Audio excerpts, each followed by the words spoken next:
Hello friends, আমার food junky চ্যানেলে তোমাদের প্রত্যেককে স্বাগত জানাই।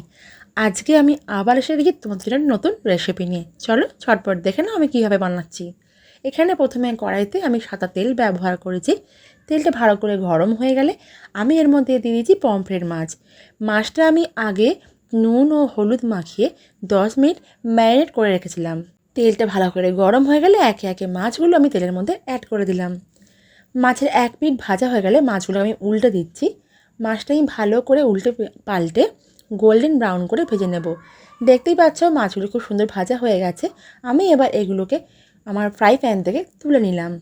এখানে আমি আবার 3 থেকে 4 টেবিল স্পুন সাদা তেল ব্যবহার করেছি। এখানে এবার আমি দিয়ে দেব বরবটি কুচি। আজকের রান্নাটা বরবটি আলু দিয়ে করব।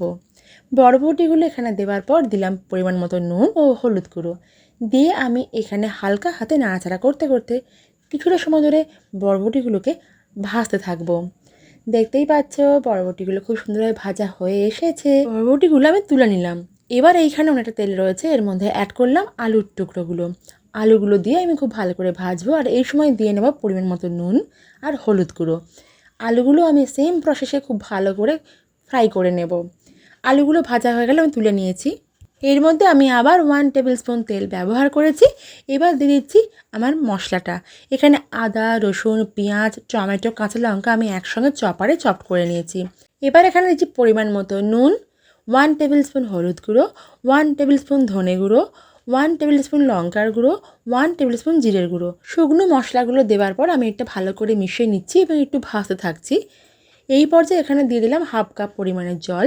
জলটা দিয়ে এটাকে ভালো করে মিশিয়ে নেব এবং ঢাকনা দিয়ে এটাকে আমি 2 থেকে 3 মিনিট ফুটতে দেবো। 3 মিনিট পরে আমি ফিরে এসেছি। এবার এখানে আমি অ্যাড করে দেবো আমার আগে থেকে ভেজে তুলে রাখা বরবটি এবং আলুর টুকরোগুলো।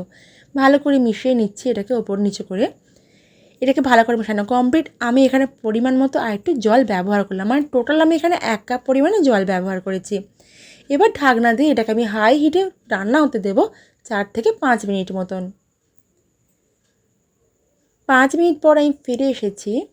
এবার আমি এই পর্যায়ে এখানে অ্যাড করে দেব আমার আগে থেকে ভেজে তুলে রাখা দুটো পমফ্রেট মাছ। মাছটা এখানে দেওয়ার পর আমি গ্রেভির সাথে এবং সবজির সাথে মাছটাকে ভালো করে উপর নিচে করে মিশিয়ে নিলাম। এবার আমি এই পর্যায়ে এখানে অ্যাড করে দেবো আমার বাড়ির তৈরি গরম মশলার গুঁড়ো। আমি এখানে 1 টিস্পুন গরম মশলার গুঁড়ো ব্যবহার করেছি। গরম মশলাটা দেওয়ার পর আমি সমস্ত উপকরণগুলো আবার ওপর নিচে করে ভালো করে মিশিয়ে নিলাম। এবার আমি এই পর্যায়ে এখানে একটা ঢাকনা দিয়ে হাই হিটে রান্না হতে দেবো 3 থেকে 4 মিনিট মতন। 4 মিনিট পরে ফিরে এসেছি।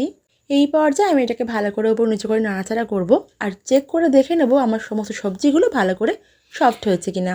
দেখতেই পাচ্ছে বন্ধুরা, সমস্ত সবজি খুব ভালোভাবে নরম হয়ে গেছে। এবার আমি সুইচটা অফ করে দিলাম।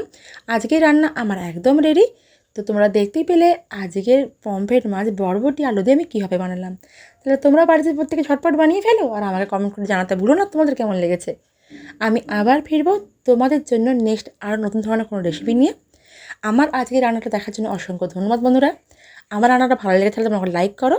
নতুন বন্ধুরা আমাকে সাবস্ক্রাইব করে বেল আইকন হিট করতে ভুলো না, আমার আপলোড করা আগামী নোটিফিকেশনগুলো তোমাদের কাছে আগে পৌঁছে যাওয়ার জন্য। আর তোমরা প্রত্যেকে ভালো থেকো, সুস্থ থেকো, আমার চ্যানেলের সাথে থাকো। আজকের মতো টাটা বন্ধুরা।